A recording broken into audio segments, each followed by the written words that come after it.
profeta Ezequiel entonces reinó en el tiempo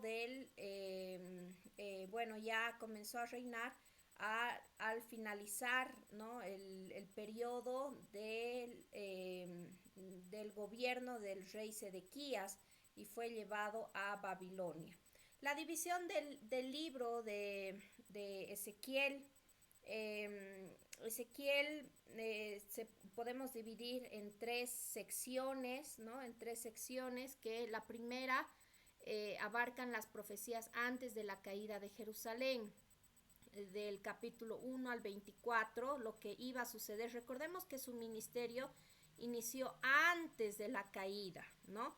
Ya en la tercera deportación fue llevado, pero podemos decir que todavía no había sucedido la destrucción completa, ¿no? Entonces no podemos decir que tal vez su ministerio inició después y que estas ya no eran profecías, ¿no? Sino que él inició su ministerio antes de la caída de Jerusalén. Entonces los capítulos del 1 al 24 abarcan justamente este periodo, ¿no? Este periodo que estaban pasando la nación de Israel, ¿no? La nación de Judá. La segunda sección podemos ver las profecías en contra de las naciones extranjeras, al igual que el libro de Isaías, de Jeremías. Aquí encontramos esta sección que es justamente las profecías en contra de las naciones extranjeras, ¿no? Las mismas prácticamente que hemos estado viendo ya anteriormente con los otros libros, ¿no? Que serían Asiria, Siria, Babilonia, Edom, Damasco, ¿no? Todas las naciones extranjeras que habían influenciado en este proceso, ¿no? En este proceso de la nación de Judá prácticamente había ya llegado a esta destrucción, ¿no? A este tiempo de sufrimiento y de corrección que habían tenido que pasar. Y la tercera sección podemos ver las profecías después de la caída de Jerusalén, los capítulos del 33 al 48. Esta sección, amados hermanos, abarca y bueno, es uno de los libros que más se enfocan a un futuro, ¿no? Tiene muchas, vamos a decirlo, tiene mucha escatología, tiene detalles muy importantes que lo vamos a estar viendo en su momento, ¿no? Entonces, podemos ver que este libro realmente es un libro muy profundo, al igual que los otros libros que también lo vamos a estar estudiando, ¿no? Algunos versículos que podemos tal vez considerar y que son muy importantes que nosotros podamos tal vez un poquito verlos y leerlos en este momento serían tal vez Ezequiel 11:9. ¿Alguien lo puede buscar, por favor? Ezequiel 11:9. 11:9 y 11:20. Tal vez la misma persona que pueda leer el capítulo 11, los versículos 9 y 20. Otra persona, por favor, que pueda buscar Ezequiel 31:11. Otra persona, así levanta la manito para saber a quién nombrarles. Otra persona, por favor, Ezequiel 36 del 25 al 27. Muchas gracias. Hermana Jenny, adelante, por favor. Buenas noches, licenciada, compañeros. Ezequiel 11:9. Y os sacaré de en medio de la ciudad, os entregaré en manos de extraños y traeré juicios contra vosotros. Ahora versículo 20, ¿verdad? Sí, por favor. El 20 dice, para que anden en mis estatutos, guarden mis ordenanzas y los cumplan. Entonces será mi pueblo y yo seré su Dios. Muy bien, muchas gracias. Vamos por favor con el capítulo 33, versículo 11. Pastora Victoria. Amén. 35:11, ¿verdad? 33:11, por favor. Ay, amén. 33:11 dice la palabra, diles, vivo yo, dice Jehová el Señor, que no quiero la muerte del impío, sino que se vuelva el impío de su camino y que viva. Volveos, volveos de vuestros malos caminos, porque moriréis, ¿por qué moriréis, oh casa de Israel? Amén. Muy bien, muchísimas gracias. Y por último, 36 del 25 al 27, por favor. ¿Alguien lo tiene? Capítulo Amén. 36. Adelante, por favor. Esparciré sobre vosotros agua limpia, y seréis limpiados de todas vuestras inmundicias, y de todos vuestros ídolos os limpiaré. Os daré corazón nuevo, y pondré espíritu nuevo dentro de vosotros, y quitaré de vuestra carne el corazón de piedra, y os daré un corazón de carne. Y pondré dentro de vosotros mi espíritu, y haré que andéis en mis estatutos, y guardéis mis preceptos, y los pongáis por obra. Amén. Muy bien, muchas gracias. Y bueno, entonces ahí podemos ver algunos versículos clave, algunos versículos importantes, ¿no? Para que nosotros también más adelante también los vamos a estar considerando, ¿no? Entonces, podemos ver un poquito del contexto histórico y llamado profético. Bueno, lo mismo que Jeremías, Ezequiel también era sacerdote, como ya lo habíamos mencionado, ¿no? En los versículos, en el capítulo 1, versículo 3, justamente lo menciona. ¿Alguien lo podría leer, por favor? Ezequiel capítulo 1, versículo 3.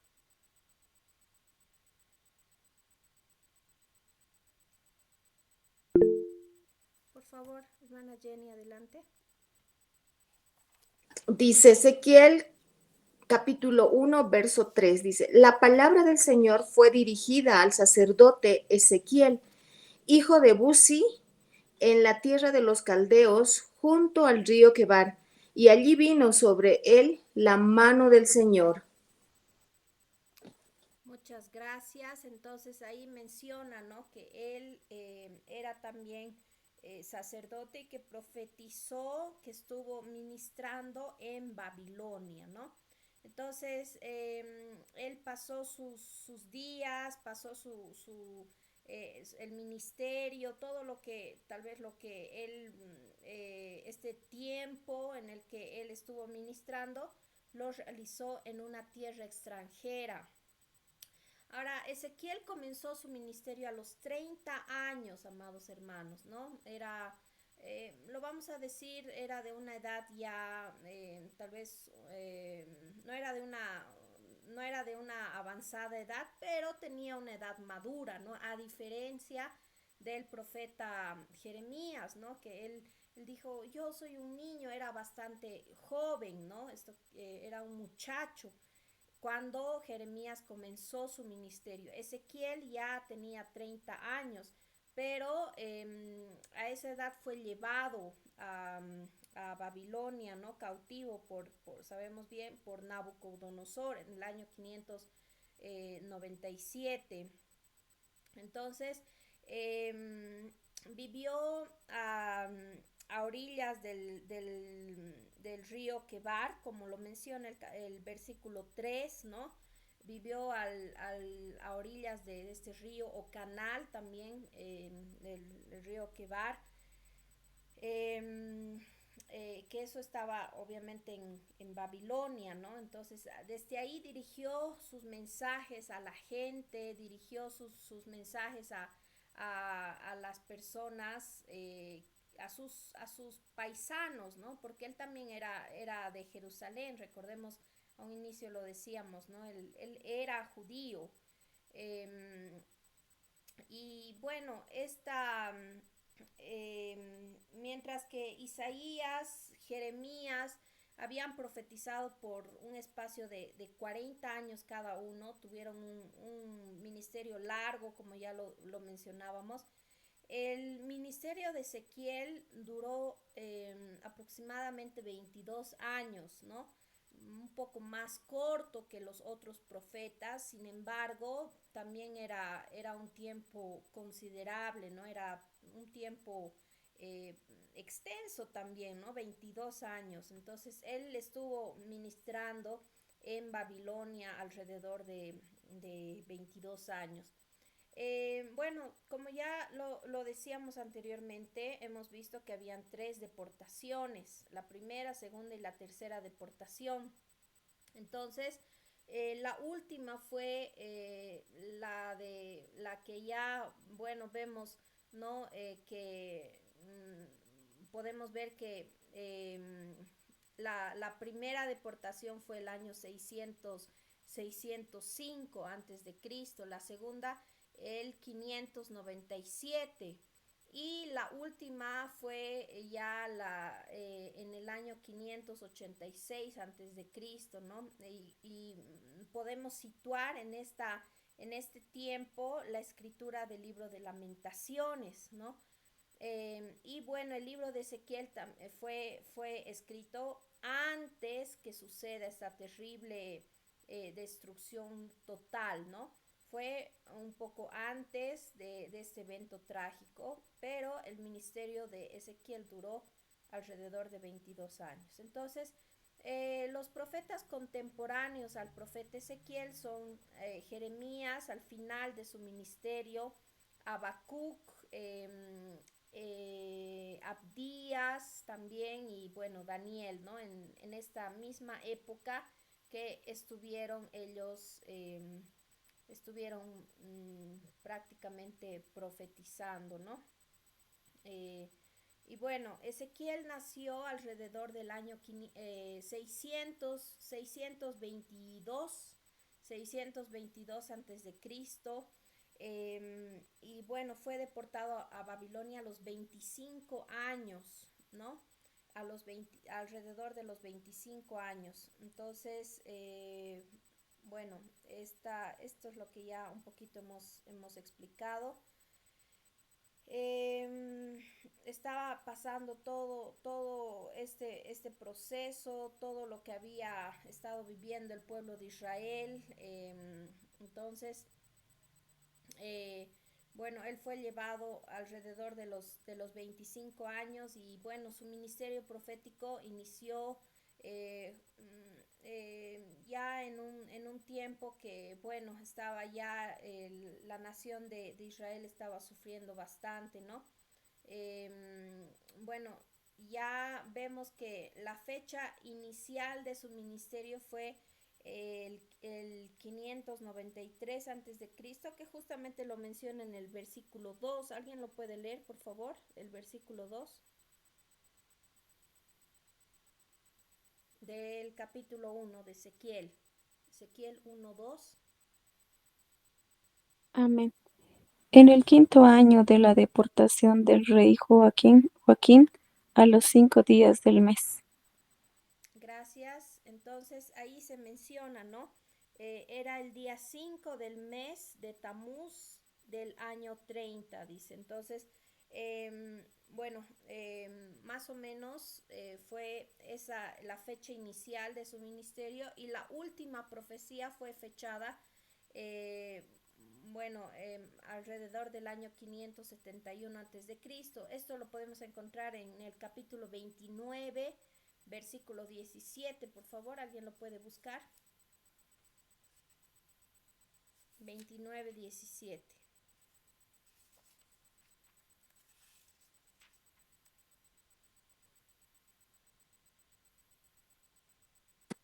Licenciada, dice, en el año 27, el primer mes, el día primero del mes, vino a mí la palabra del Señor diciendo. Muchas gracias.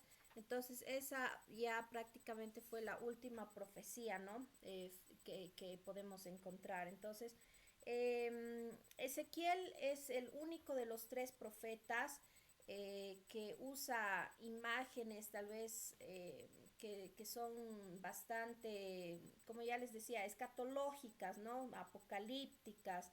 Entonces, hace uso de hechos simbólicos, hace uso de referencias mucho más vividas que los otros dos profetas anteriores, Isaías y Jeremías. Pese que también Isaías tuvo su parte, ¿no? Y Jeremías también hemos visto muchas cosas que de manera simbólica él las hacía, pero Ezequiel usa muchos más ejemplos, ¿no? Para poder, bueno, también era mandato de Dios, ¿no? Que ilustraba el mensaje que Dios le había encomendado. Entonces, vemos, vemos que Ezequiel es tal vez más difícil de entender, al menos la última parte del libro, pero lo vamos a ir un poquito analizando, ¿no? Su predicación se dividió en dos periodos. El primer periodo, el año 592 al 585 a.C., donde anunció la inminente destrucción de Jerusalén debido a la injusticia y a la idolatría, pecados que habían ido arrastrando, que ya prácticamente lo hemos visto mucho, que ellos estaban arrastrando y bueno, habían venido fallando desde hace mucho tiempo. Y el segundo periodo, a partir del 572 a.C., la proclamación de la restauración de Israel por la gracia divina y el llamado al retorno a la tierra prometida, ¿no? Entonces, bueno, podemos ver que el mensaje de Ezequiel era un mensaje de consuelo y de restauración. En un momento de profunda desesperación, Ezequiel se erigió como un profeta de consuelo, recordando al pueblo la fidelidad de Dios a pesar de sus pecados, ¿no? Entonces su mensaje se centró en la justicia de Dios, en la esperanza de la restauración, la importancia de la reconciliación, ¿no? Entonces vemos que el libro de Ezequiel es un libro en el que se enfatiza esto, ¿no? La restauración. En el libro de Jeremías vemos tal vez un poco más el juicio que iba a venir, ¿no? Él gritaba con desesperación que se puedan arrepentir por todo lo que se iba a pasar, ¿no? Pero ya el libro de Ezequiel, pese que también obviamente en el libro de Isaías y Jeremías hay, ¿no? Este llamado a la esperanza, a la restauración del pueblo, pero Ezequiel enfatiza mucho más, ¿no? Esa restauración, ese tiempo que iban a tener, no iba a ser eterno, sino había una luz de esperanza, ¿no? Les da mucha esperanza. Eh, bueno, el libro de Ezequiel podemos ver, se lo puede organizar en tres secciones. Los capítulos del 1 al 24 tratan del juicio contra Judá. Los capítulos, ya lo hemos estado viendo, los capítulos en contra de las naciones extranjeras y del 25 al 32, y los capítulos finales que justamente ofrecen este mensaje de esperanza, de restauración, ¿no? Para el pueblo de Dios. Entonces se enfatiza, ¿no? Este proceso de restauración. Muy bien, vemos el primer capítulo del libro de Ezequiel. Ezequiel, podemos ver que el carro de Dios, ¿no? La visión del carro de Dios que se ve en el capítulo 1. Hay muchas representaciones que tal vez sus significados son profundos. Vemos también algunas descripciones que son literales. Entonces tal vez vamos a tratar de explicarlo, profundizar un poquito en esto. Sin embargo, siempre van a haber tal vez algunas posturas diferentes, ¿no? Entonces, pero vamos a explicarlo esto tal vez de la mejor manera, ¿no? Ezequiel en el exilio tiene una visión de una tormenta que viene del norte. Recordemos que también la profecía de Isaías como de Jeremías también, ¿no? Venía, recordemos, el de Jeremías dice una olla hirviendo y el humo, la faz, ¿no? Todo eso venía del norte. Entonces Ezequiel también ve una tormenta que viene del norte. Y sabemos bien, las tormentas no son problemas, son cosas tal vez terribles que iban a pasar, ¿no? Entonces él tiene esta visión de una tormenta que viene del norte, de la cual emerge un carro celestial. Este carro no es un objeto ordinario, sino una manifestación de la gloria y el poder de Dios. Entonces, este carro está compuesto por 4 seres vivientes, ¿no? Cada uno tiene 4 caras también, ¿no? Seres vivientes está compuesto de esta manera. Eran 4 seres vivientes que tenían 4 rostros, el de un hombre, de un león, de un buey y un águila. Entonces, justamente podemos ver que los versículos del 5 al 14 lo describen, ¿no? Cómo era estos seres vivientes. Las ruedas, dentro de ruedas, en los versículos del 15 al 21, las ruedas del carro estaban llenas de ojos que justamente representan la omnisciencia, ¿no? De Dios y su capacidad para poder ver y controlar todas las cosas. Bueno, sabemos que los ojos siempre son, podemos, a través de los ojos podemos ver todas las cosas, ¿no? Y bueno, estos carros, estas ruedas, miren aquí, no sé si se puede ver bien la imagen, pero en todo lado, ¿no? En todo lado tenían también estos ojos, ¿no? Y bueno, en el versículo 26 también podemos ver que sobre el carro Ezequiel ve una plataforma y sobre ella la semejanza a un trono, y sobre el trono estaba, dice, un hombre que representa justamente la gloria de Dios. Entonces, ¿qué otro profeta podemos tal vez hacer la comparación o la similitud que también ve la gloria de Dios? ¿Recuerdan ustedes el profeta Isaías o Jeremías? ¿Cuál de los dos también tiene esta visión al inicio de su llamamiento? ¿Fue Isaías o Jeremías? Isaías, capítulo 6. Isaías, ¿no? Isaías también él puede ver la gloria de Dios y bueno, también ve ángeles, ¿no? Entonces Ezequiel también de la misma manera tiene esta visión y podemos encontrar en el capítulo 1. Entonces, ¿cuál es el significado que podemos encontrar en esta, tal vez en esta o la interpretación de este capítulo?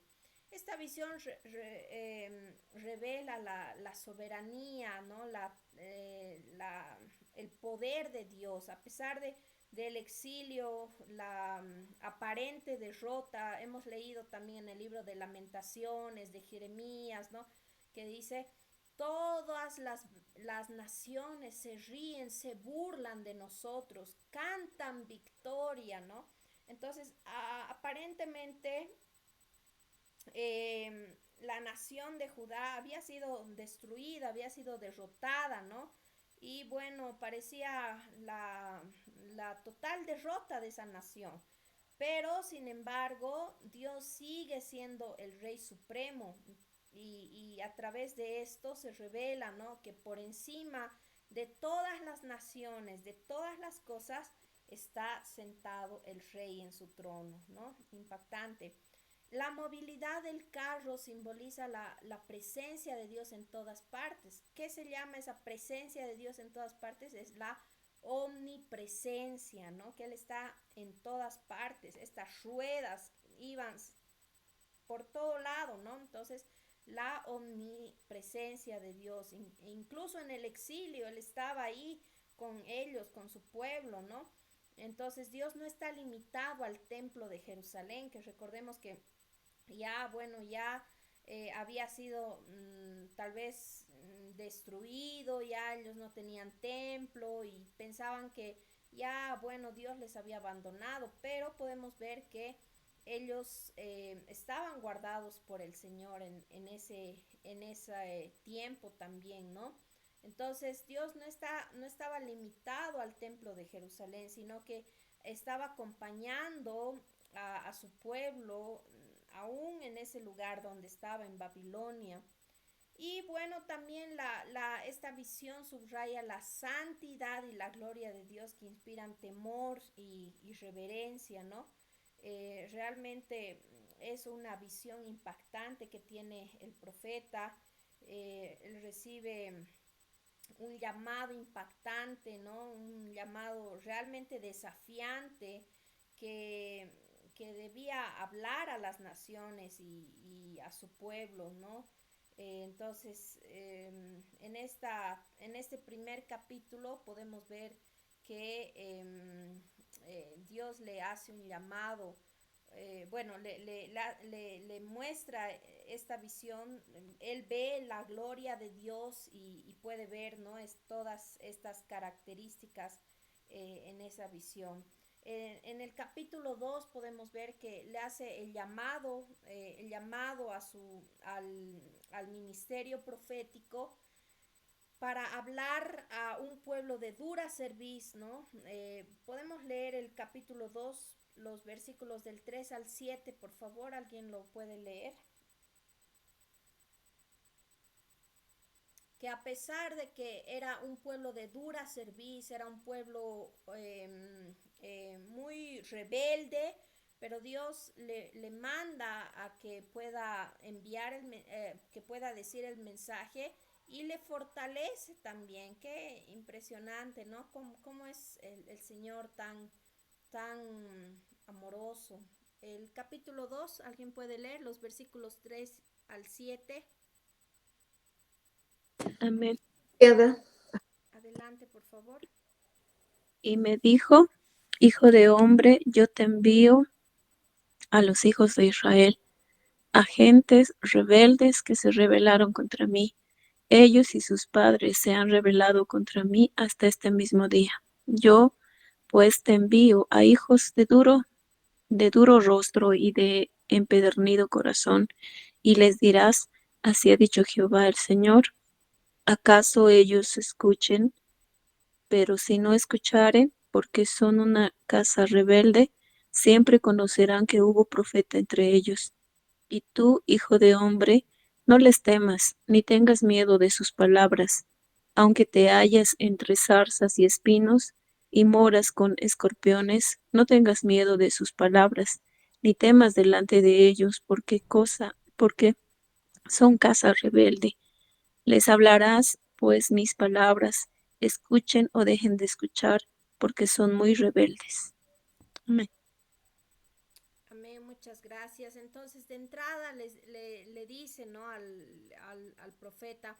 Ahora, bueno, recordemos que el profeta Ezequiel venía de una familia sacerdotal, como ya lo mencionábamos, ¿no?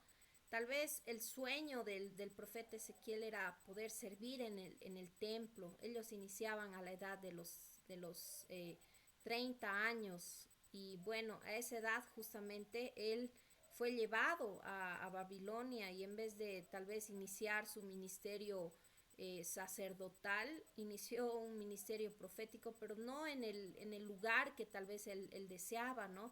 Muchas veces nosotros tenemos una ilusión, ¿no? Cuando somos pequeños, tal vez, o en nuestra juventud, yo quiero ser esto, quiero alcanzar estas metas, quisiera hacer esto. A veces planificamos nuestra vida. El profeta Ezequiel, amados hermanos, tal vez seguramente, ¿no? Como todo joven, como toda persona, tal vez lo más honorable era, wow, servir en el templo, era algo sagrado, algo que tal vez él había esperado durante muchos años, pero no se le dio. Y en vez de eso se encuentra en un lugar extranjero, en un país extranjero, y Dios le llama y le dice, ahora tú vas a tener que predicar a un pueblo que es totalmente rebelde, incluso tal vez ni siquiera te escuchen, vas a hablar a un pueblo desobediente, rebelde, de dura cerviz, no te van a hacer caso, pero tú tienes que hablarles. Te escuchen o te dejen de escuchar, sea como sea, tú háblales, ¿no?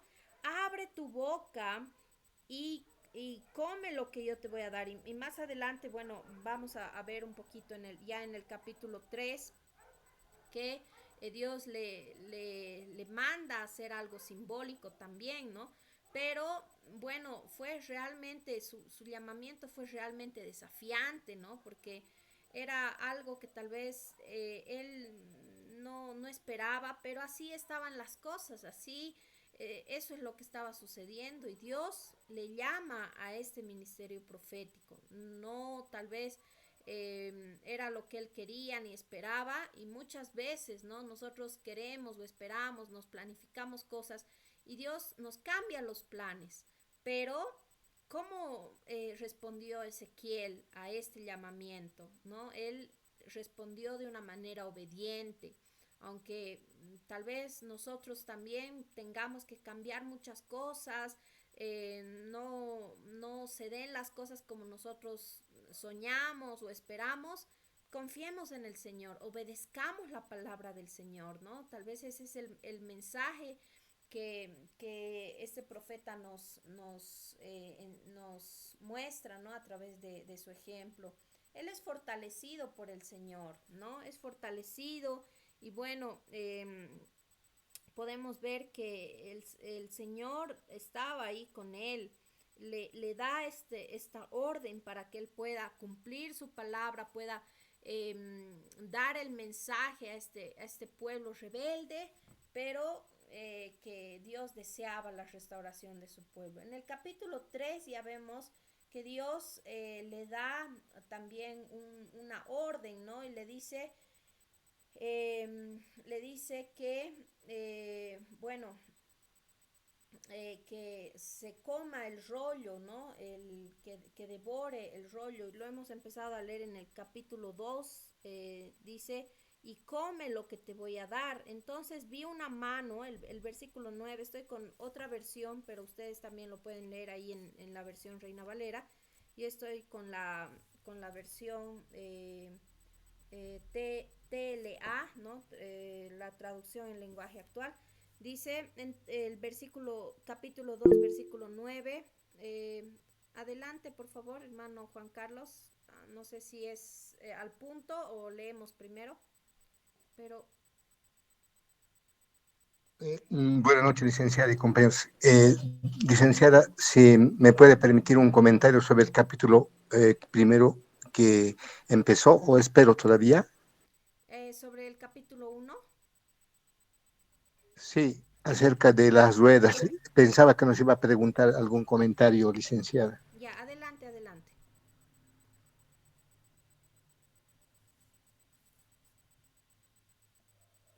Adelante, por favor. Bueno, muchas gracias. Como usted está mencionando que se ve que va a ser comisionado a un pueblo que es duro de corazón, ¿no? De mente y no va a entender, dice. En el capítulo 1 hemos visto que ahí está la visión de las ruedas que usted mencionaba. Pero cuando uno lee el capítulo se da cuenta que es una rueda dentro de otra rueda y otra.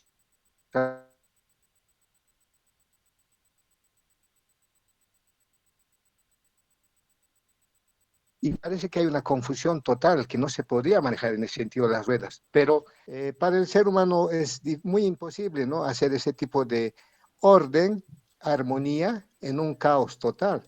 porque lo que nosotros vemos en la visión de las ruedas es precisamente un caos, ¿no? De rueda sobre rueda que va para allá, para el otro lado y así mismo avanza. ¿Por qué le ha mostrado esa primera visión?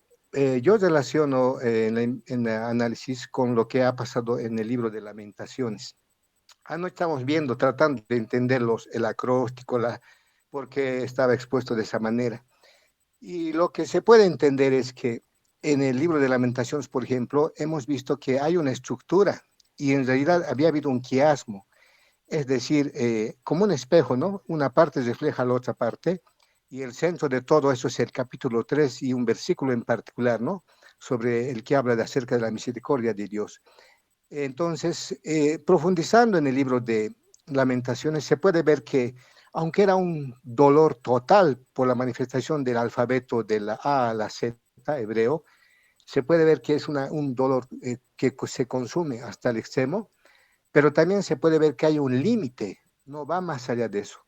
Para hacer un poema de ese tipo, que en medio del caos haya un dominio, un control para hacerlo un poema así en forma de acróstico, entonces quiere decir que hay un propósito detrás de eso. Y lo que quiere mostrarnos Lamentaciones también, Ezequiel capítulo 1, es que en medio de todo ese caos aparente o muy real para nosotros, está la presencia de Dios produciendo armonía, produciendo límites, en medio del castigo que va a merecer Judá por causa de sus pecados. Dios está ahí presente para dar esperanza y para asegurar que va a haber la posibilidad de una restauración. En el capítulo 1 se ve eso, licenciada, en el afán de las ruedas que muestra con un aparente caos, pero el Señor está en medio de todo eso. Gracias, licenciada. Gracias. Y bueno, no se olviden siempre, ¿no? Cuando si quieren participar, todas las participaciones siempre son bien recibidas. Entonces, si alguien también quiere dar algún aporte, levanta su manito y con mucho gusto le doy la palabra. Muy bien, gracias. Entonces, claro, en el capítulo 1, como ya lo decíamos, que simboliza, ¿no? Que Dios tiene el control de todas las cosas, ¿no? La omnisciencia, la omnipresencia, la omnipotencia de Dios se puede ver en esta primera visión. En el capítulo 3 estaba empezando a leer el capítulo 2, el versículo 9, que Dios le dice, que en el versículo 9 dice: entonces vi una mano que tenía un librito, esa mano se extendió hacia donde yo estaba y comenzó a abrir ese librito delante de mis ojos y pude ver que el libro tenía mensajes de luto, de dolor y de tristeza. Justamente eso nos lleva al libro de Lamentaciones, ¿no? A lo que estaba pasando, todo lo que estaba ocurriendo. En ese librito estaba ya prácticamente, ¿no? Todo el mensaje de lo que estaba por suceder, toda el dolor, la tristeza, la devastación que estaba por suceder, ¿no? El capítulo 3 dice: entonces Dios me dijo: Ezequiel, cómete este libro y llena tu estómago con él. Yo tomé el libro y me lo comí, y su sabor era tan dulce como la miel. Después Dios me dijo: quiero que lleves un mensaje para el pueblo de Israel. No te estoy enviando a países donde se hablan idiomas desconocidos para ti, pero si lo hiciera, la gente de esos países te haría caso. En cambio, los israelitas, a pesar de que hablan tu idioma, son tan necios y rebeldes que te van a ignorar como me han ignorado a mí. Sin embargo, yo haré que seas tan terco como ellos, y mientras menos caso te hagan, más insistirás tú en que te escuchen. Te haré más duro que los diamantes y las piedras, así que no te espantes ni les tengas miedo, por más rebeldes que sean, ¿no? Entonces le da esta orden de poder comer este librito. Y bueno, ahí ya le da el mensaje, ¿no? El profeta le dice, Dios le dice al profeta que él tenía que predicar em, esta, este mensaje, ¿no? Esta palabra. Entonces, vemos que, bueno, el Señor estaba dando ya el mensaje, ¿no? Es llamado a compartir las palabras de Dios. Y este acto de poder comer este libro se refiere justamente a la asimilación del mensaje divino y después poder también proclamar a otros, ¿no? Una vez que ya él tenía el mensaje, él ya podía también proclamar el mensaje, ¿no? Lo que Dios le había dado. Entonces, la carga del mensajero es compartir, incluso si la audiencia, si los oidores eran rebeldes, no estaban mostrando interés, Dios le dice, de igual manera, tú tienes que hablar. Entonces, en la, en la insistencia está la urgencia, ¿no? De poder transmitir estas verdades que pueden cambiar vidas. Dios le dice, tú tienes que proclamar, tal vez uno, dos, no importa si te hacen, si la mayoría o ninguno te hace caso, tú comparte el mensaje, insiste, ¿no? Entonces hay una correlación entre las visiones de Ezequiel y también del libro de Apocalipsis, ¿no? Donde también se menciona la importancia de los mensajes que son necesarios y bueno, que aunque puedan ser difíciles de recibir, tal vez, pero que es necesario que sean compartidos, ¿no? Eh, Ahora, antes de tal vez de iniciar todo esto, antes de que Dios le dé un mensaje, hay un detalle que no quisiera pasar por alto, que Dios le dice, hijo de hombre, ¿no? Primero le muestra la condición, le muestra en el capítulo 1, le muestra la grandeza de Dios, la gloria de Dios. En el capítulo 2 le dice, hijo de hombre, mostrándole su naturaleza, su condición limitada. Primero le muestra su gloria, su grandeza, después le muestra sus limitaciones, vamos a decir, la naturaleza del hombre, ¿no? Que, bueno, el hombre sabemos muy bien que no tiene los mismos poderes que él ve en la visión del capítulo 1. Él le menciona, ¿no? Cómo él es un ser humano, una persona limitada, pero que Dios lo quería usar y le manda a poder proclamar el mensaje. Entonces, él estaba llamado a poder dar este mensaje de parte de Dios. Entonces vemos que ya hemos leído que le dice, cómete este librito, cómete este rollo, ¿no? Bueno, en algunas versiones dice rollo, en otras dice librito, pero era justamente el mensaje que Dios le estaba dando, ¿no? Ahora dice que era dulce como la miel, aunque tal vez el mensaje era duro, porque hemos visto al menos quiero a ver que alguien por favor pueda leer en Reina Valera el capítulo 2 versículo 10. ¿Alguien lo puede leer por favor? En la Reina Valera. Porque en esta versión dice, y comenzó a abrir ese librito delante de mis ojos y pude ver que el libro contenía mensajes de luto, de dolor y de tristeza. ¿Qué dice en la Reina Valera, hermana Jenny? Dice el 10, y lo extendió delante de mí y estaba escrito por delante y por detrás, y había escritas en él endechas y lamentaciones y ayes. Muchas gracias. Entonces, bueno, habían mensajes de dolor, ¿no? Mensajes que tal vez eran duros, pero dice que era dulce como la miel. Entonces, ¿cómo pueden ser esto posible, ¿no? Si era mensajes de dolor, de tristeza, ayes, ¿no? Cuando alguien, por ejemplo, se hace una herida, un golpe, ¡ay! Es un símbolo, un significado, es algo que expresa dolor, ¿no?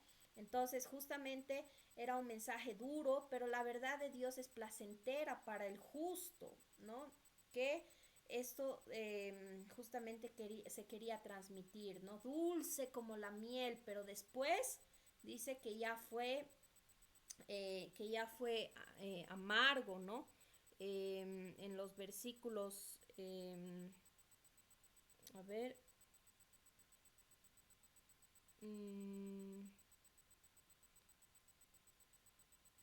en los versículos,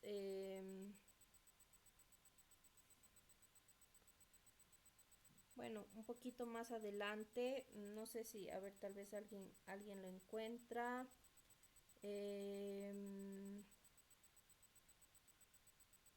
Bueno, más adelante ya cuando él empezó a masticar al principio dice, al inicio era su sabor, lo comí, el versículo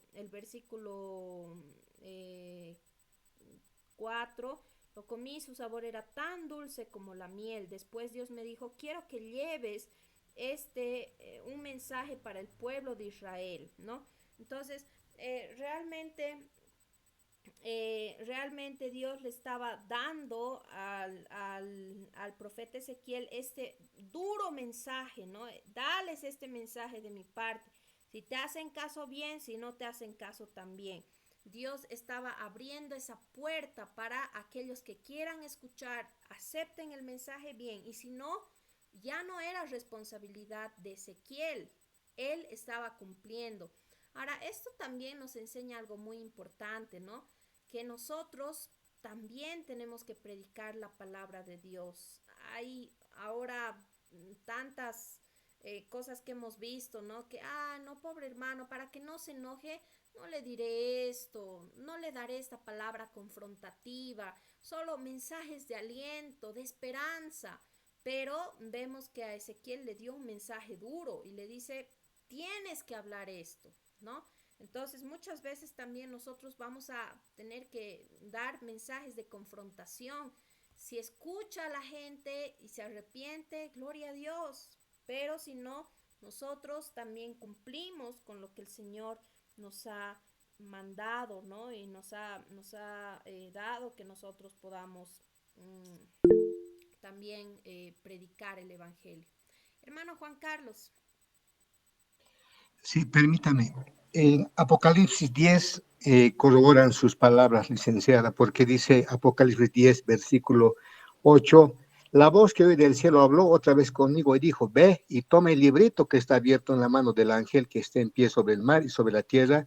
Y fui al ángel diciéndole que me diese el librito, y él me dijo, toma y cómelo, y te amargará el vientre, pero en tu boca será dulce como la miel. Entonces tomé el librito de la mano del ángel y lo comí, y era dulce en mi boca como la miel, pero cuando lo hube comido amargó mi vientre. Y él me dijo, es necesario que profetices otra vez sobre muchos pueblos, naciones, lenguas y reyes, como usted decía, licenciada. Muchas gracias por ese versículo muy importante, ¿no? Este libro, como lo decíamos, Ezequiel y Apocalipsis tienen muchísima relación, entonces van a haber muchos versículos que hacen justamente esta conexión, ¿no? Que podemos ver que tienen prácticamente el mismo mensaje. Muchísimas gracias, hermano. Muy bien. Entonces, bueno, de eso habla el capítulo 3, ¿no? Vemos que Dios le da el mensaje y bueno, un poquito también ya más adelante vemos que Dios lo pone a Ezequiel como vigilante. Le dice, tu tarea será mantenerte siempre vigilante, como un atalaya, ¿no?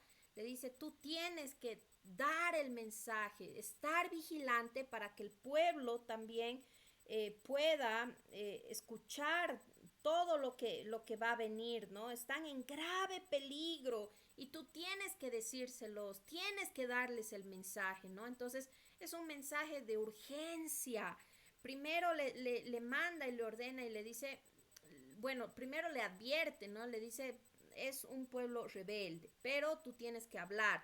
Y después le dice, urgentemente les tienes que decir, Ahora, ellos son rebeldes, pero a vos te voy a dar ese corazón aún más duro para que tú puedas dar este mensaje sin rendirte, ¿no? Entonces, podemos ver que Dios realmente quería que su pueblo se arrepienta, ¿no? Como ya lo hemos dicho muchas veces, el propósito de Dios era poder restaurar a su pueblo, poder hacer sensibles sus corazones y que ellos realmente puedan tener esta verdadera transformación que por muchos años no la habían tenido, ¿no? Entonces Dios quería tocar el corazón de su pueblo, ¿no? De los judíos. Muy bien, entonces los capítulos 4 y 5, bueno, si alguna vez hubo un predicador tan dramático, ese fue Ezequiel, ¿no? En esta sección vamos a ver 4 actos simbólicos y sus interpretaciones. Dios le mandó a hacer cosas específicas, cosas actuadas, pero simbólicas, vamos a decir, pero él lo hacía con tanta pasión, ¿no? Después de haber obedecido a Dios y bueno, él recibir este llamado, lo hizo de una manera excelente, ¿no?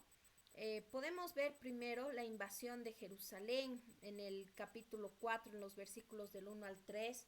Dios le ordena al profeta que él pueda tomar un adobe y que pueda formar con él un modelo de la ciudad de Jerusalén con armas de sitio puestas en contra de ella. Y esto significaba la inminente invasión de Jerusalén, ¿no? Entonces podemos ver que bueno, todos estos actos simbólicos, todo esto, podemos ver que Dios tenía un propósito de poder anunciar al pueblo, anunciar a la nación de que iban a ser sacudidos, ya iban a ser atacados, ¿no? Y llevados a Babilonia. Entonces, todas estas armas que estaban alrededor justamente simbolizaban, ¿no? La invasión de Jerusalén. No estaba complejo el mensaje, solamente que él lo quiere, Dios quiere tal vez de esta manera, viendo el mapa de Jerusalén con estos ladrillos y todas estas armas alrededor, tal vez así puedan entender, ¿no? Tal vez el Señor quería usar todos los recursos, todas las formas para poder hacer entender a su pueblo de alguna manera que puedan entender el mensaje, ¿no? La segunda cosa que él tuvo que hacer, que Dios le manda, es que el profeta debía acostarse sobre uno de sus lados durante un periodo de 390 días. 190 en la versión, en la Septuaginta dice 190, ¿no? Pero después sí, podemos leer también el capítulo 4, los versículos del 4 al 8. Si alguien lo puede leer en la Reina Valera, por favor. Por favor, adelante, pastora. Amén. Amén. Buenas Dice noches, la licenciada. palabra. Y tú te acostarás sobre un lado, sobre tu lado izquierdo, y pondrás sobre él la maldad de la casa de Israel. El número de los días que duermas sobre él, llevarás sobre ti la maldad de ellos. Yo te he dado los años de su maldad por el número de los días, 390 días, y así llevarás tú la maldad de la casa de Israel. Cumplidos estos, te acostarás sobre tu lado derecho segunda vez, y llevarás la maldad de la casa de Judá 40 días, día por año te lo he dado. Al asedio de Jerusalén afirmarás tu rostro y descubierto tu brazo, profetizarás contra ella.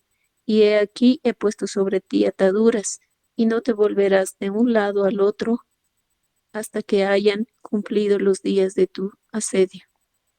Amén. Muchas gracias. Entonces, el profeta Ezequiel debería acostarse, ¿no?, sobre uno de sus lados por 390 días, que justamente representaban los pecados de Israel, y 40 días sobre el otro costado, ¿no?, sobre el derecho, que justamente representaba los pecados de Judá, ¿no? Recordemos que ya el reino del norte ya prácticamente, que también se llamaba, que también se le llamaba Israel, ¿no?, ya había sido destruido, y que ellos mucho antes, ¿no?, habían, recordemos que desde su división, ellos prácticamente estaban lejos de Dios, ¿no? Y bueno, simbolizaba los pecados, ¿no? Las cautividades de los dos reinos, el de Israel, que ya había comenzado el año 722, y que ahora ya prácticamente estaba por suceder el exilio o la cautividad del reino del sur, ¿no?, que era justamente por los babilonios. Entonces Dios le manda a que ellos puedan ver de esa manera, y algo impactante que le dice al profeta, le dice: yo te ataré para que no te puedas mover y cumplas así este tiempo que está establecido, ¿no? Entonces él tenía que hacer todas estas cosas al aire libre para que todos lo vean, no ahí en su cama cómodo y bueno, bien acostado, ¿no?, en una cama tal vez bien cómoda, sino que él tenía que exhibirse al pueblo, que todos lo puedan ver, para que tal vez así ellos puedan entender, ¿no? Que ellos obviamente, a ver, imagínense, yo recientemente fui a visitar a una ancianita que, bueno, está postrada en cama ya mucho tiempo, y cuando veíamos su espalda, ella estaba con unas llagas bueno, terribles, ¿no?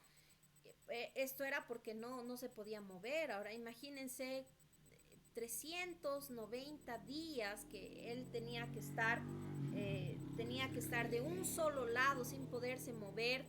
Realmente también ha debido ser un tiempo difícil, ¿no?, para él estar en una sola posición, y cuando Dios le dice: yo te voy a atar para que no te puedas mover y se cumpla así lo establecido. Entonces, bueno, era algo que tal vez molesto, ¿no? Porque justamente simbolizaba que iba a ser un tiempo bueno, de molestia, de dolor, de sufrimiento, ¿no? Entonces la gente obviamente lo veía ahí y sufriendo, lo veía ahí y seguramente entendían el mensaje, pero no querían obedecer, ¿no? No querían recibir el mensaje de Dios. Y bueno, la tercera cosa que Dios le pide, que justamente va a la par de esto, que le dice que se acueste del lado izquierdo 390 días y del lado derecho 40 días, y le dice que cuando él esté acostado por este tiempo, ¿no?, del lado derecho y del lado izquierdo, que él coma un pan cocido. Le da las especificaciones en los versículos del 9 al 17. Aquí está un poco chico, pero si alguien tal vez lo puede leer de aquí, o si no de la Biblia, por favor, de su Biblia, lo podemos leer, de los versículos del 9 al 17. Buenas noches, licenciada. Buenas noches, Noches. compañeros. Yo lo voy a leer. Así dice la palabra de Dios. Y tú, toma para ti trigo, cebada, habas, lentejas, millo y avena, y ponlos en una vasija, y hazte pan de ellos el número de los días que te acuestes sobre tu lado. 390 días comerás de él. La comida que comerás será de peso de 20 ciclos al día. De tiempo en tiempo la comerás, y beberás el agua por medida, la sexta parte de un hin, de tiempo en tiempo la beberás. Y comerás pan de cebada cocido debajo de la ceniza, y la cocerás a vista de ellos. al fuego de excremento humano. Y dijo Jehová así: comerán los hijos de Israel su pan inmundo entre las naciones, a donde los arrojaré yo. Y dije: Señor Jehová, he aquí que mi alma no es inmunda, ni nunca desde mi juventud hasta este tiempo comí cosa mortecina, ni despedazada, ni nunca en mi boca entró carne inmunda. Y me respondió: He aquí te permito usar estiércol de bueyes en lugar de excremento humano para cocer tu pan. Me dijo luego: hijo de hombre, he aquí quebrantaré el sustento del pan en Jerusalén, y comerás el pan por peso y con angustia, y beberán el agua por medida y con espanto, para que al faltarles el pan y el agua, se miren unos a otros con espanto y se consuman en su maldad. Palabra de Dios. Muchas gracias. Entonces, bueno, Ezequiel debería medir cuidadosamente una pequeña cantidad de alimento, ¿no? Un cuarto de pan que él tenía que comer y bueno, tomar aproximadamente era como medio litro de agua al día, ¿no? Y bueno, nosotros sabemos bien que nuestro cuerpo necesita por lo menos unos 2 litros de agua al día, ¿no? Pero imagínense comer un poquito de pan y un poco de agua en todo el día, racionarlo para todo el día, esta es aproximadamente medio litro para todo el día. Y bueno, él sentía hambre, sentía sed, ¿no? Pero justamente eso simbolizaba de que Jerusalén iba a ser afligida con hambre durante el exilio, ¿no? Esto ya lo habíamos visto también en el libro de Jeremías y en el libro de Lamentaciones, lo hemos visto mucho más a profundidad cuando vemos, ¿no?, que prácticamente ya llegaron al extremo de que las madres se comían a sus hijos justamente por esta hambruna extrema que Ezequiel lo había representado. Bueno, Dios le había mandado a representar a Ezequiel de esta manera, ¿no? Y le dice que él pueda cocinar este pan en estiércol humano. Imagínense esto, ¿no? Representaba justamente la contaminación del pueblo, ¿no? Que así se habían contaminado. Bueno, Ezequiel le pide, por favor, Señor, no, no, no, ¿cómo yo voy a comer esto? Con estiércol humano, le pide que por favor tenga misericordia y bueno, Dios le permite asar su pan con estiércol de buey, de vaca, ¿no? Entonces él cose su pan de esa manera. Sin embargo, era una representación, ¿no?, de que realmente iban a sufrir de hambre. Y bueno, en esta versión, miren ustedes, el versículo 13 dice: para terminar, Dios me dijo: cuando yo disperse a los israelitas por todo el mundo, esta es la clase de comida contaminada que tendrán que comer, ¿no? Entonces, realmente nosotros podemos ver, ¿no?, que el Señor había estado anunciando ya todo lo que iba a suceder. Y bueno, él todas estas cosas, lo vuelvo a repetir, él tenía que hacerlas a vista de todos. Todos estaban viendo lo que él estaba, profeta de Dios, estaba mostrando al pueblo, ¿no? De esta manera simbólica. Ellos no habían querido escuchar las profecías habladas y tan de una manera tan desesperada que daba el profeta Jeremías. No habían querido escuchar, entonces Dios había aplicado otra metodología. Bueno, no quieren escuchar con los gritos de desesperación que da Jeremías. Bueno, ahora lo vamos a hacer de una manera simbólica, actuada, ¿no? Entonces Dios le manda a que él pueda mostrar de esta manera todo lo que iba a suceder. Hambre extrema, ¿no? Y bueno, la contaminación que se había producido, ¿no?, a causa de sus pecados, a este tiempo en el que el pueblo de Israel estaba pasando por todo. Y bueno, cuarto, la destrucción de la vida. Después de todo lo que Dios le había dicho, que él coma, que él haga, ya en el capítulo 5. Adelante, hermano Juan Carlos, si quiere tal vez dar algún aporte. Sí, y si me permiten, sobre lo que usted ha estado mencionando, de todo lo que iban a vivir, ¿no? Porque está describiendo de manera bien terrible lo que iban a pasar.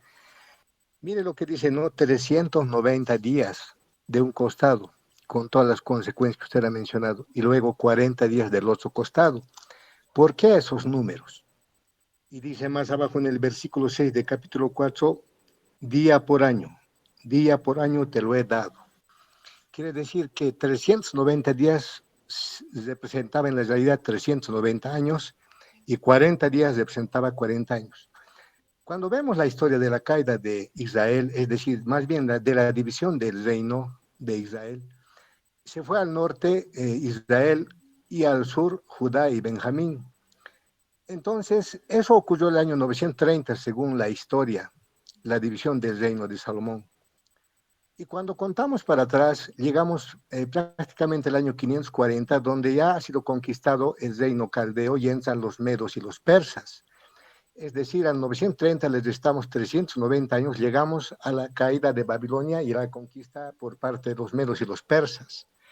Ahí podríamos ver que los 390 años de haber sufrido Israel, porque empezó, imagínense, apenas empezó, se hizo un altar diferente, ¿no? Y se mezcló con los pueblos paganos, surgieron los samaritanos, todo un desastre hicieron de la idolatría para empezar Israel. Y después Judá le siguió. Y cuando habla de Judá, entonces, 40 años. Recordemos, no he llegado todavía al análisis de los 40 años, pero tiene que ver también con la conquista de los 70 años que fueron llevados a Babilonia, y está diciendo 40 años. Ahora, Ezequiel 33 habla acerca de la caída de Jerusalén, entonces puede ser que de ahí comiencen los 40 años donde se destruye el templo, ¿no? Pero día por año, en la profecía que acá menciona, un día equivale a un año. Entonces, en ese sentido, hermanos y hermanas, no tiene que ser algo raro para nosotros las cifras, porque tenemos que ver que esto se cumplió en la historia. Eso era mi comentario. Gracias, licenciada. Muchas gracias. Y sí, como lo leíamos también en los versículos anteriores, ¿no? Cada uno de los días era por el año, ¿no? De los pecados de Israel, los 390 días representados por años, y los 40 días del lado derecho, los pecados de Judá, ¿no? Podemos leer, por favor, también, bueno, ya algunos detalles que se han explicado de los 390 días.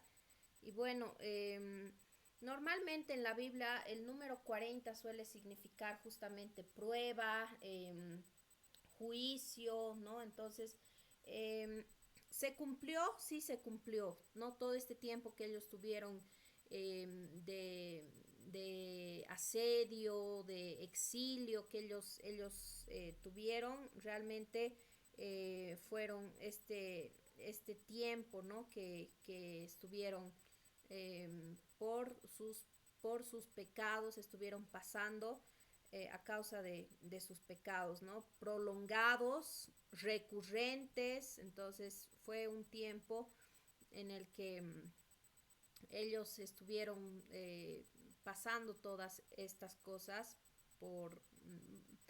no por 40 años, pero sí por 70 años, ¿no? Que Dios les había, lo vamos a ver en el libro de Daniel, estos detalles, ¿no? Bueno, la destrucción de la vida en el capítulo 5, los versículos del 1 al 4. ¿Alguien lo puede leer, por favor?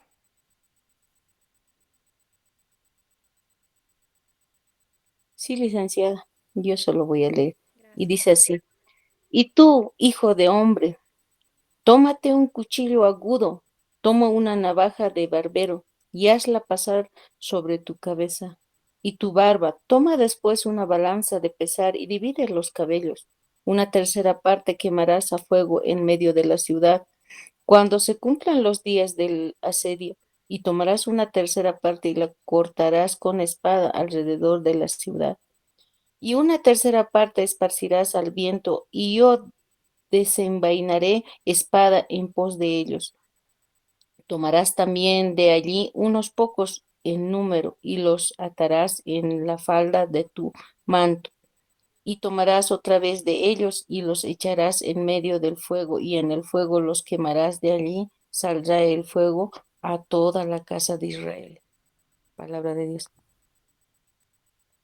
Muchas gracias. Entonces, estos actos realmente se referían a Jerusalén, ¿no? Todo lo que iba a pasar. Dice, rapa, él se pueda rapar su cabello, su barba, ¿no? Y la tercera parte que sea cortado con espada, la otra tercera parte que sea quemado y lo otro que sea esparcido, ¿no? Entonces, el cabello quemado implicaba que, bueno, el cabello quemado que iban a morir, ¿no? Que la ciudad iba a ser incendiada, iban a morir de enfermedades, de hambre durante ese tiempo, ¿no? Durante el sitio de los babilonios, que, bueno, iba a ser iba a ser quemado, ¿no? La segunda parte del cabello dice que justamente tenía que ser cortado con espada, entonces eso también simbolizaba que la gente, los habitantes, las personas iban a ser heridos con espada, ¿no? Y bueno, muertos con espada. Y la otra parte que iban a ser esparcidos al exilio, lo mismo que le dice anteriormente, ¿no? Que le dice justamente en el capítulo 4 que se los había leído, ¿no? Que iban a ser esparcidos en el versículo 13, cuando yo disperse a los israelitas por todo el mundo. Entonces justamente le dice que disperse, obviamente con el viento, todo el cabello, ¿no? Vuela y bueno, es por todo lado, llevado por todo lado. Entonces, esto fue realmente lo que sucedió. Y bueno, fueron esparcidos. Después también podemos ver, ¿no? Que al final los judíos fueron esparcidos por todo el mundo, donde no hay un judío, ¿no? Yo recientemente viajé donde, creo que era, no recuerdo, pero bueno, aquí en todo lado, ustedes no sé si en La Paz hay el cementerio israelita, ¿no? Aquí hay, y bueno, podemos ver en muchos otros lugares que hay, por todo lado hay judíos, ¿no? Y justamente en 1948, cuando nuevamente ya hay la independencia del nuevo Estado de Israel, ya, bueno, se cumple también la palabra que como polluelos iban a ser nuevamente recogidos, ¿no? Pero anteriormente habían sido totalmente esparcidos por todos, ¿no? Dios les dice que iba a ser un juicio severo y que, bueno, iban a ser muertos por espada, se iban a convertir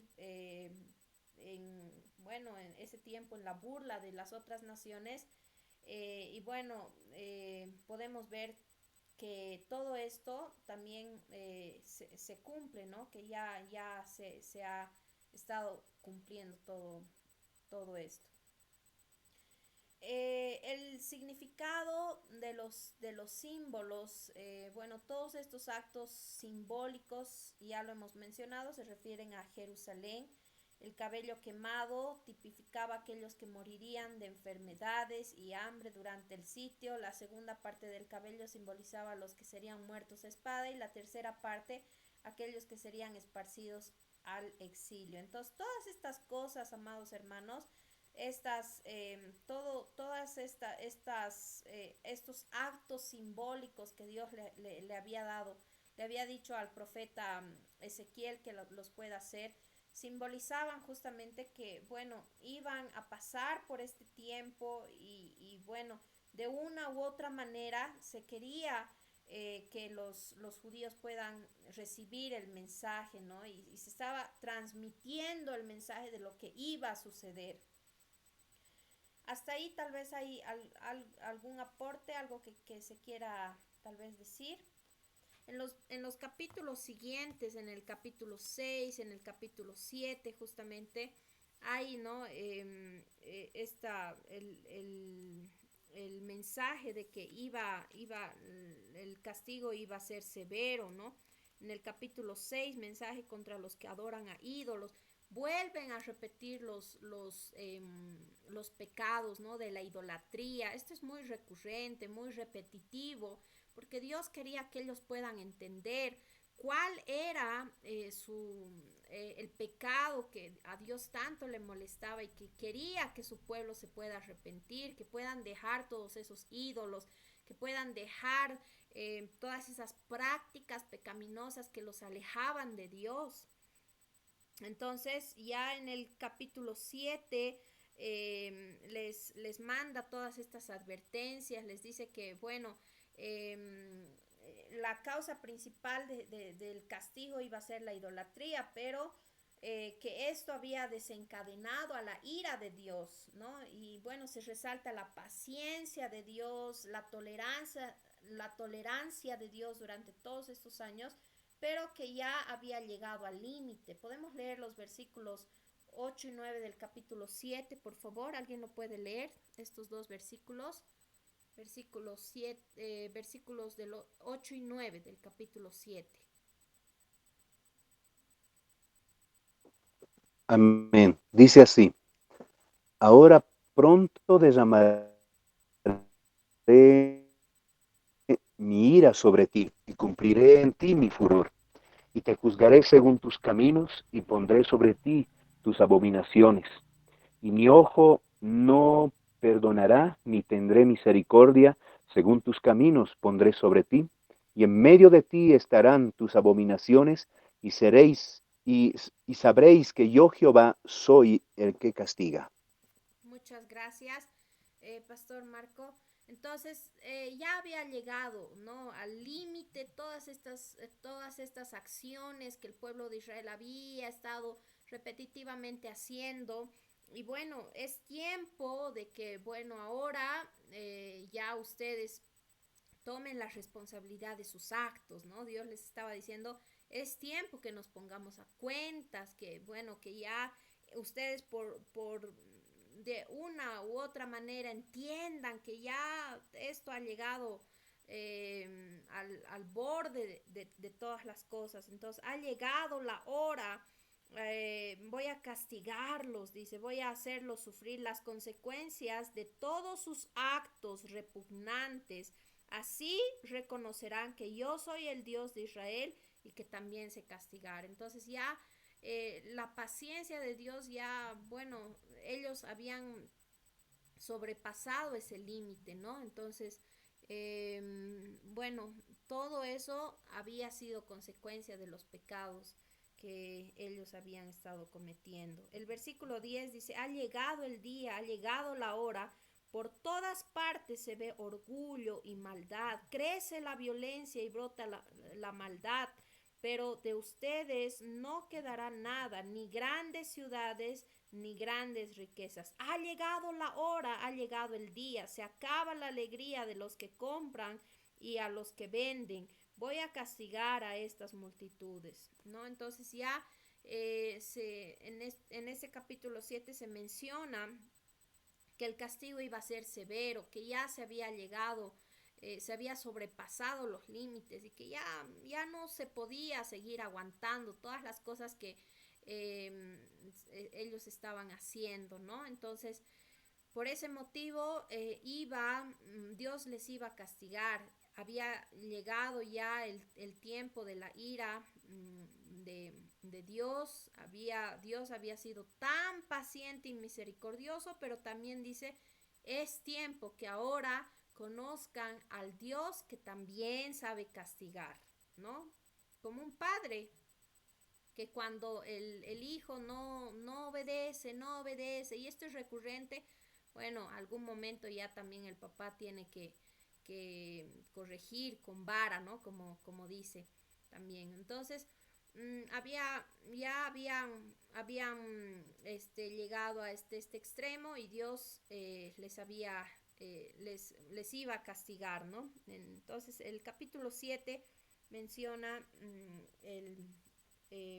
todos estos detalles acerca de, primero el capítulo 6, que a causa de la idolatría, el capítulo 7 de sus maldades, de su orgullo, de su vanagloria, de todas esas cosas, iban a recibir también el castigo de Dios, ¿no? El capítulo, los capítulos del 8 al 11, bueno, el capítulo 8, Ezequiel tiene una visión también de la idolatría en el templo. Bueno, de esto ya también hemos hablado, ¿no? En el libro de Isaías, de Jeremías también, ya cuando había toda esta clase de idolatría, ¿no? Dentro del templo, los ancianos líderes que tal vez deberían llevar a la adoración al templo, ellos mismos cometían estos actos de idolatría en secreto, ¿no? Podemos leer estos versículos, el capítulo 8 del 10 al 12.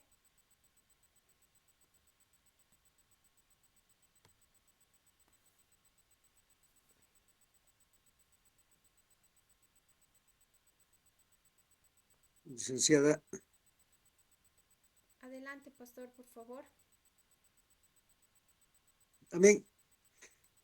La palabra de Dios dice, capítulos 8 del versículos 10 en adelante, dice, entré pues y miré, he aquí toda forma de reptiles y bestias abominables, y todos los ídolos de la casa de Israel, que estaban pintados en la pared por todo alrededor. El 11 dice, delante de ellos estaban sentados varones de los ancianos de la casa de Israel, y sí, Jasanías, hijo de Safán, en medio de ellos, cada uno con su incensario en su mano, y subía una nube espesa de incienso. El 12 dice, y me dijo, hijo de hombre, ¿has visto las cosas que, que los ancianos de la casa de Israel hacen en tinieblas? Cada uno en sus cámaras y pintadas de imágenes. ¿Por qué, porque dicen ellos, no nos ve Jehová? Jehová ha abandonado la tierra. Amén. Muchas gracias. Entonces, de ahí describe, ¿no? De que realmente los ancianos dentro del templo estaban adorando a imágenes, a reptiles y toda clase de imágenes y de ídolos abominables delante de Dios. Y algo importante que Dios le dice, seguramente Ezequiel se sorprende, ¿no? Al ver todo esto y le duele su corazón al ver que en el templo, recordemos que él venía de familia sacerdotal que iba a servir en el templo, y cuando ve todas estas cosas seguramente él le duele en su corazón, ve todo esto, pero Dios le dice, aún tranquilo, aún vas a ver cosas peores que estas. Después lo lleva a otro lugar y le muestra que las mujeres estaban adorando al dios Tamuz, y después le lleva a otro lado, a las afueras del patio del templo, y le muestra que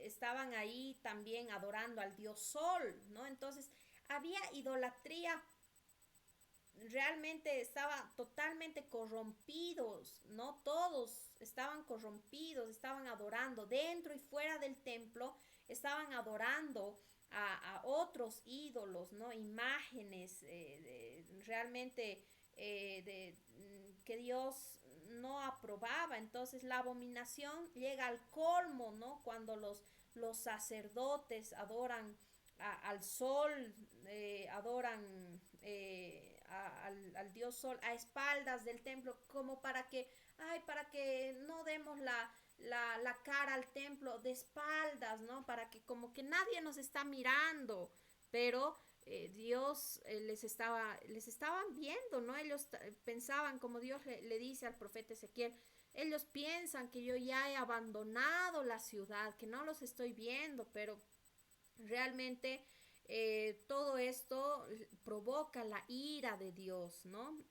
Provoca que el Señor se enoje con todo lo que estaban haciendo ellos, ¿no? Entonces los ancianos que estaban adorando imágenes refleja la corrupción total del liderazgo religioso, ¿no? Imagínense ustedes, los líderes religiosos, los ancianos, los que tal vez tenían más conocimiento, más deberían ellos conducir al pueblo, estaban en estas prácticas idólatras, ¿no? Tan abominables para el Señor.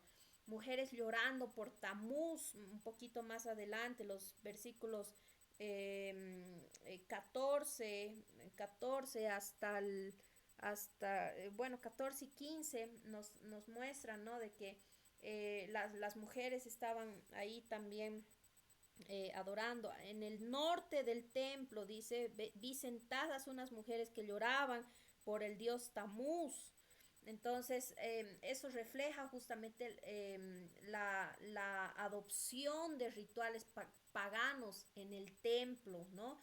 Dioses que, bueno, eran de naciones extranjeras, pero que ahora los judíos dentro del templo estaban ellos adorando, ¿no? Y bueno, la adoración al sol, en el versículo 16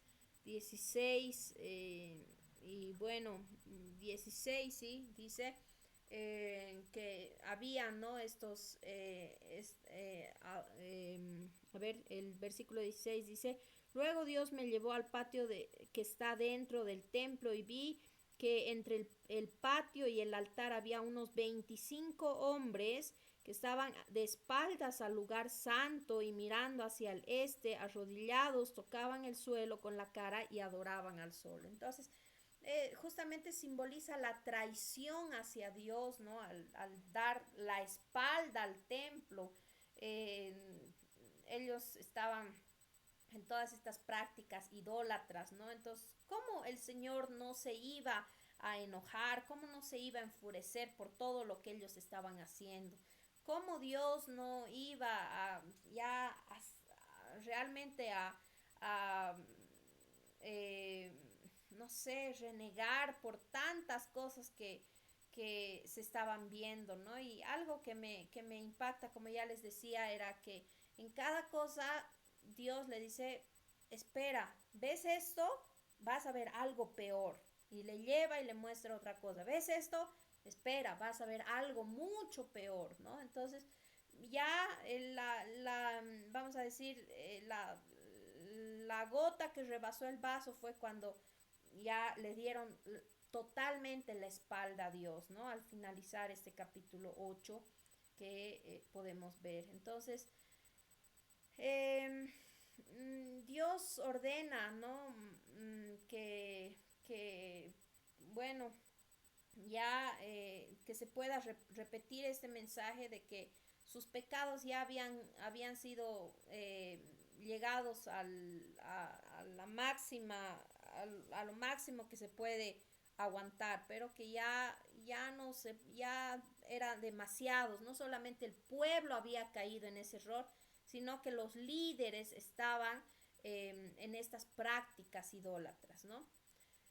Y bueno, el capítulo 9, la señal en la frente, en el capítulo 9, como les decía, tiene mucha relación con el libro de Apocalipsis. En ese capítulo 9, Dios ordena marcar a aquellos que gimen por las abominaciones en Jerusalén. No todos estaban en estas prácticas, ¿no? Siempre hay un remanente fiel. Entonces, habían personas que, bueno, al ver todas estas cosas, claman a Dios por perdón, por misericordia, ¿no? En contra de la idolatría.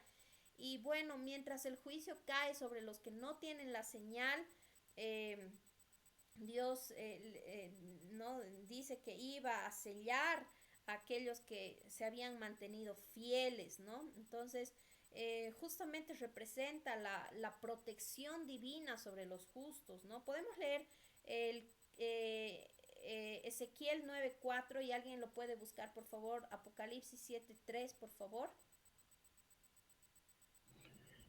Ezequiel 9, Amén. 4, Ezequiel 9. licenciada. Por favor, Pastor David, Ezequiel 9:4 y Pastora Victoria, Apocalipsis 7:3, por favor. Así dice Ezequiel 9:4. Y le dijo Jehová, pasa por en medio de la ciudad y por en medio de Jerusalén, y ponles una señal en la frente a los hombres que gimen y claman a causa de todas las abominaciones que hacen en medio de ella. Muchas gracias. Y ahora leemos Apocalipsis 7:3. Amén. Diciendo, no hagáis daño a la tierra, ni al mar, ni a los árboles, hasta que hayamos sellado en sus frentes a los siervos de nuestro Dios. Amén. Muchas gracias. Entonces, a todos los que no tenían la señal en la frente, justamente les da la orden, ¿no? Para que se les mate sin ninguna compasión, ¿no? A aquellos que no tengan la marca en la frente. Le dice que no se vean ni el sexo, ni la edad, ni nada, sino que los que no tengan la señal en la frente, que puedan, o sea, que se los mate, ¿no? Entonces, esto hace un paralelo también con Apocalipsis, ¿no? La señal también que justamente simboliza el cuidado y la protección de Dios a los fieles, aquellos que permanecen fieles, ¿no? A comparación de aquellos que habían caído en todas estas prácticas y bueno, se habían alejado de Dios y habían hecho enfurecer a Dios, ¿no? Muy bien, bueno, en el capítulo 10 ya podemos ver que la gloria de Dios abandona el templo. Un poquito hablábamos acerca de esto el día sábado, ¿no?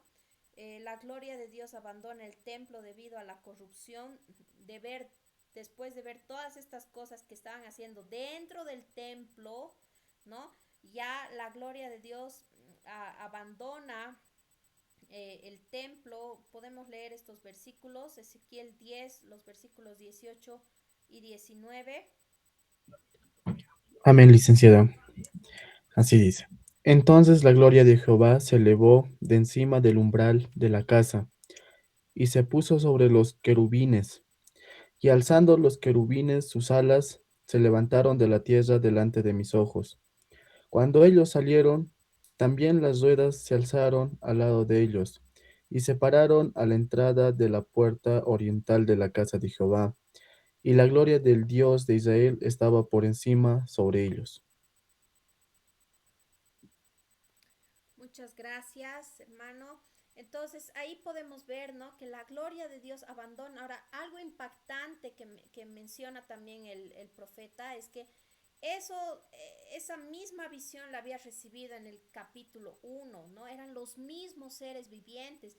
En el capítulo 1 él había visto la gloria de Dios. Y ya en este capítulo 10 dice, esa misma gloria de Dios que había visto, dice que abandona el templo, ¿no? A causa de la corrupción, de la idolatría, de todas las cosas que ellos estaban haciendo. Entonces simboliza el retiro de la presencia divina de Dios, ¿no? Ya él no estaba prácticamente siendo honrado, ¿no? En ese lugar. Era la casa de Dios, pero en ese lugar ya estaba totalmente corrompido, ¿no? Entonces, bueno, Dios abandona ese lugar, ¿no? La movilidad de Dios justamente simboliza que su presencia no estaba atada al templo, no quería decir que al tener el templo ellos ya sí o sí eh, estaba ahí el Señor, ¿no? Eso simboliza que Dios se retira su protección, retira su presencia, ¿no? de ese lugar. Y a pesar del juicio, Dios promete una futura restauración también, pero ya el pueblo en ese tiempo había sido totalmente corrompido, ¿no? Y Dios promete una restauración, pero Él también promete darles un corazón nuevo, un corazón transformado, ¿no? Que en lugar de un corazón de piedra, les pueda dar un corazón de carne. Eso lo menciona en el capítulo 11 justamente, ¿no? Que iban a ser transformados, renovados, totalmente cambiados. Podemos leer esos versículos, Ezequiel 11, 19 y 20.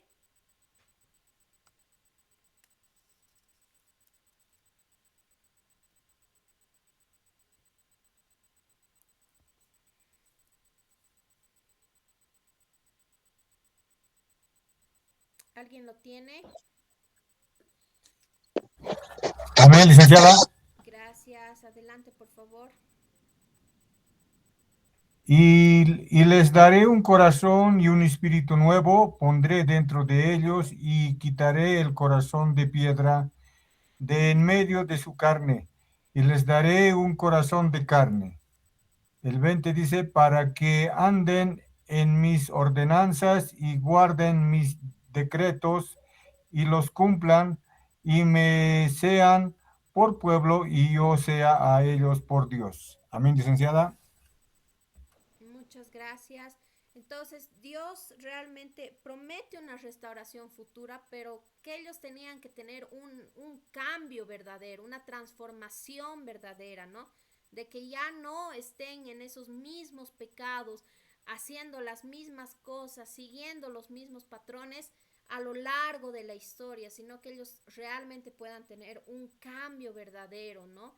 Y que puedan tener un nuevo corazón. Menciona también en el libro de Jeremías, ¿no? El antiguo pacto, el nuevo pacto, una, un, un total cambio, ¿no? Entonces aquí también en este libro se menciona que ellos iban a ser transformados, ¿no? Y bueno, que se iban a destruir también. Miren ustedes el versículo 18 del capítulo 11 dice, cuando ellos regresen después de ese tiempo de castigo que se va a tener, después de que regresen, deberán destruir todos esos ídolos odiosos con que me ofenden, los que han quedado en Jerusalén. También pondrán fin a todas sus maldades repugnantes. Entonces, en ese tiempo, después, en ese tiempo de restauración, se tiene que abandonar todos esos pecados, ¿no? Una transformación verdadera. Como bien lo diríamos, un nuevo hombre, ¿no? Una nueva criatura. ¿Por qué? Bueno, ellos habían estado, hasta ese momento habían estado siendo infieles al Señor, ¿no? Entonces, Dios promete una restauración, pero con un verdadero cambio. Todo esto era lo que estaba ocurriendo, amados hermanos, ¿no? Todo esto lo que les había llevado a ellos a este tiempo que, bueno, ya no había vuelta atrás, que ya estaban al borde de todos estos anuncios que el profeta Ezequiel y los anteriores profetas también habían estado mencionando a causa de todas estas cosas, ¿no? Pastor David. Licenciada, una pequeña aclaración, por favor. Quiero ajustar todo lo que hemos aprendido hasta este momento. En este caso, lo que está sucediendo, esa idolatría dentro de lo que es el templo, del tabernáculo, está sucediendo dentro del templo, ¿verdad? Ha sido destruido. ¿Esta idolatría ha sido antes o después de la destrucción? Uno. Segundo, ¿la gloria de Dios se fue del templo a ausencia del arca del pacto o al mismo tiempo fue? Esa es mi duda. Ya,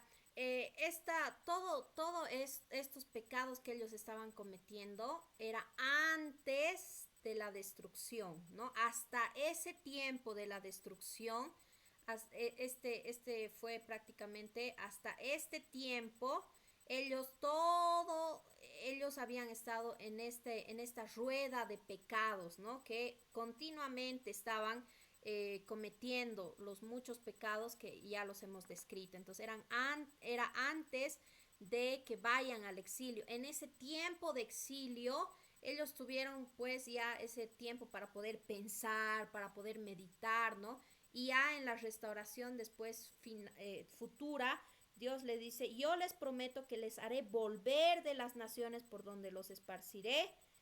Justamente en el capítulo 11 lo dice, ¿no? Después los voy a hacer regresar, les promete una restauración futura, pero que ellos tenían que arrepentirse de sus malos caminos, ¿no? Entonces todo esto había sido a lo largo de la historia, ¿no? Antes de la destrucción del templo, antes de la destrucción de Jerusalén. Y bueno, ¿cuál era la siguiente pregunta? Era la que Dios... El tabernáculo, perdón, el arca del pacto, ¿se fue antes de que sacara la gloria de Dios, que se vaya la gloria de Dios, antes o después? Bueno, esta gloria de Dios que abandonó el templo, bueno, el arca probablemente ya no estaba, como ya lo habíamos dicho anteriormente, que fue quitada por los filisteos, ¿no? En el tiempo del sacerdote Elí, que fue robada, después fue devuelta también, pero ya probablemente ya no tenía el mismo significado espiritual, ¿no? Porque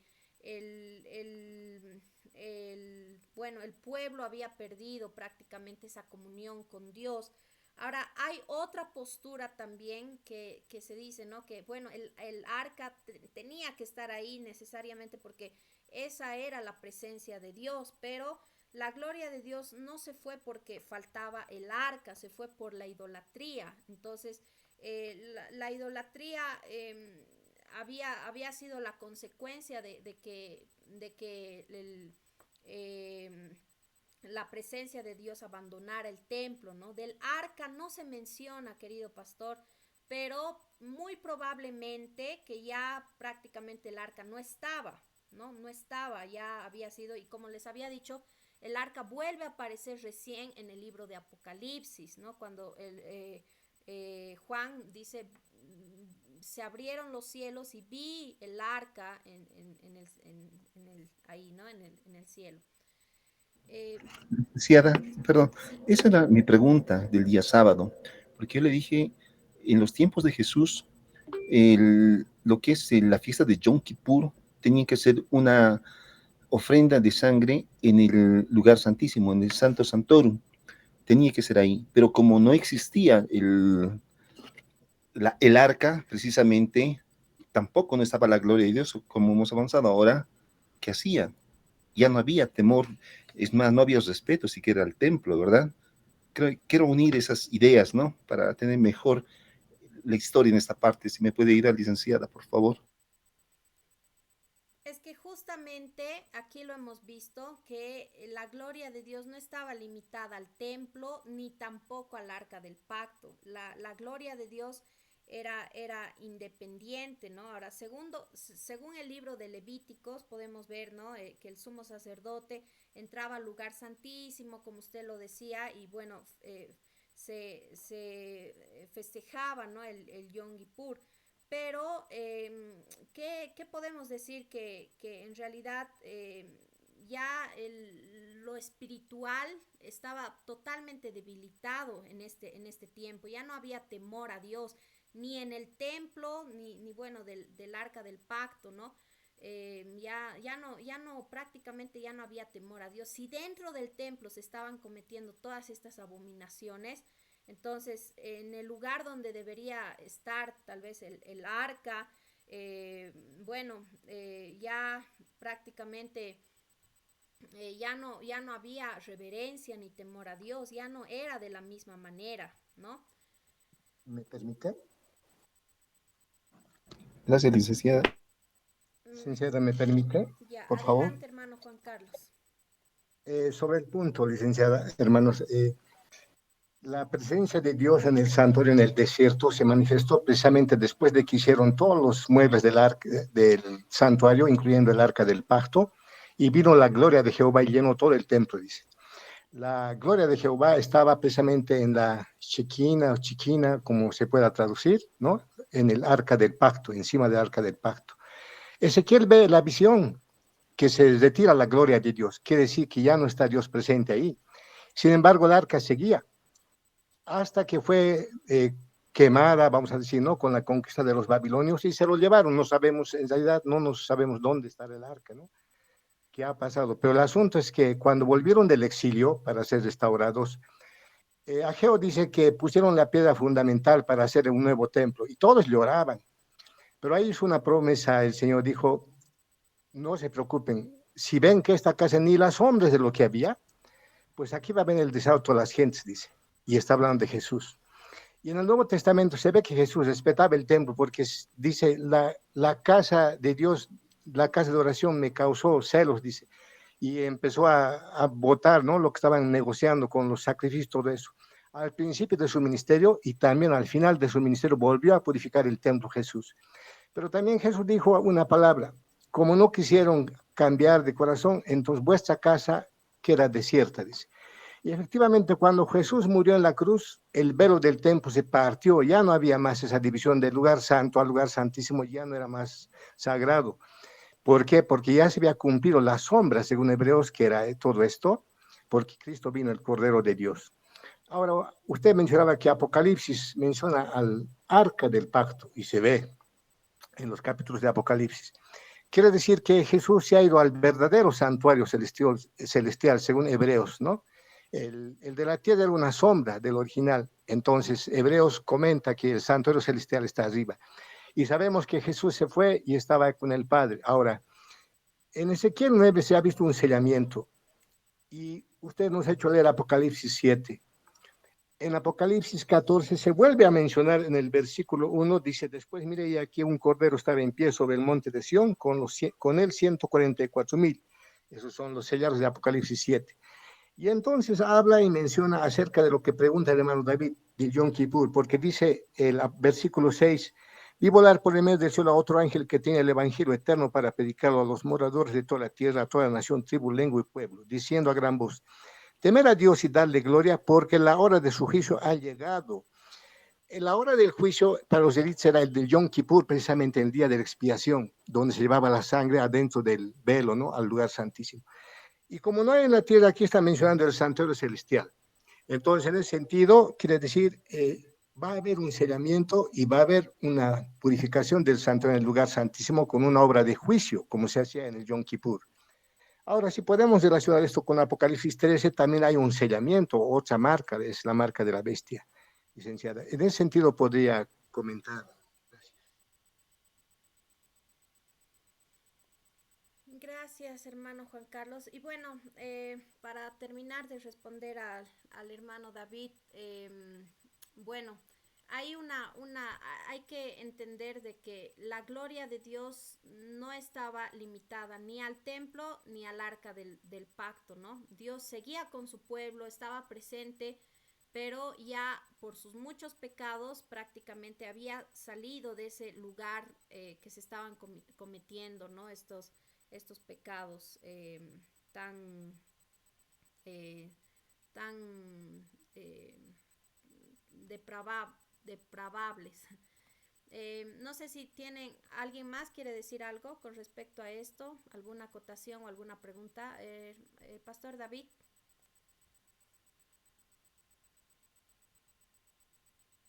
O Pastor Samuel, tal vez.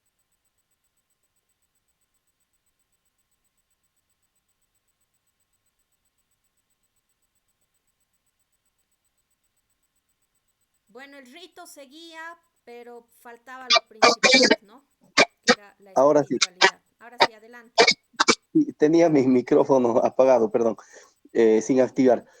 No, decía que interesante el estudiar y agradecemos al Señor y a su persona, bueno, el hecho de estar estudiando estos libros que parecieran solo ser historia y que solo se aplica al pueblo de Israel en el antiguo pueblo, el pueblo como nación, pero tiene una aplicación también para la era cristiana.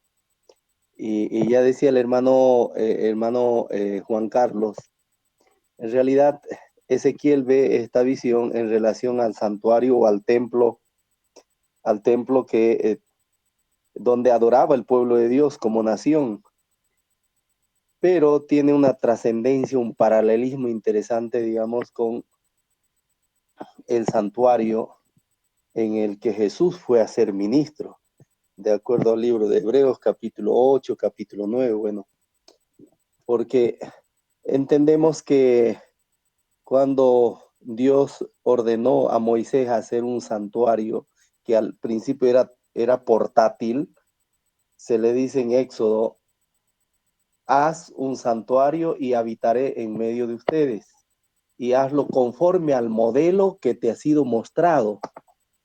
Y mira, dice, hazlo igual, no lo cambies, porque era en miniatura una representación del grande amor de Dios y cómo Dios trata, digamos, al hombre pecador, al pecado mismo, cómo elimina el pecado.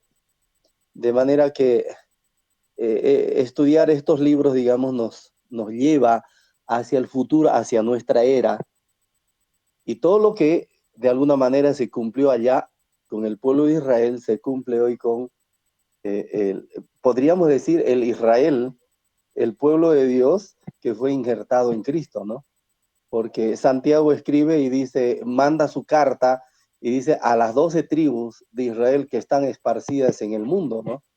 Entonces entendemos eso y bueno, es interesante aplicar estas enseñanzas también para nuestro tiempo, es decir, para la era cristiana.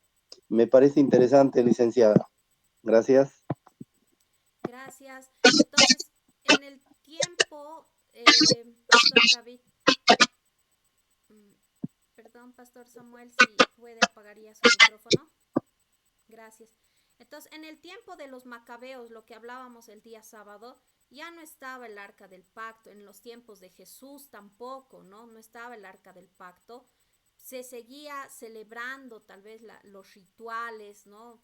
Rituales como parte de la religión, pero faltaba lo esencial, ¿no? Y que eso justamente lo que mencionaba el pastor Samuel ya se cumplió en el libro de Hebreos capítulo 7, se lo menciona, ¿no? De que Cristo cumplió con todo esto, ¿no? Entonces, el cumplimiento, entonces conecta perfectamente, pero para responder así directamente lo que usted preguntaba, ya en ese tiempo no había el arca del pacto en el tiempo de los macabeos.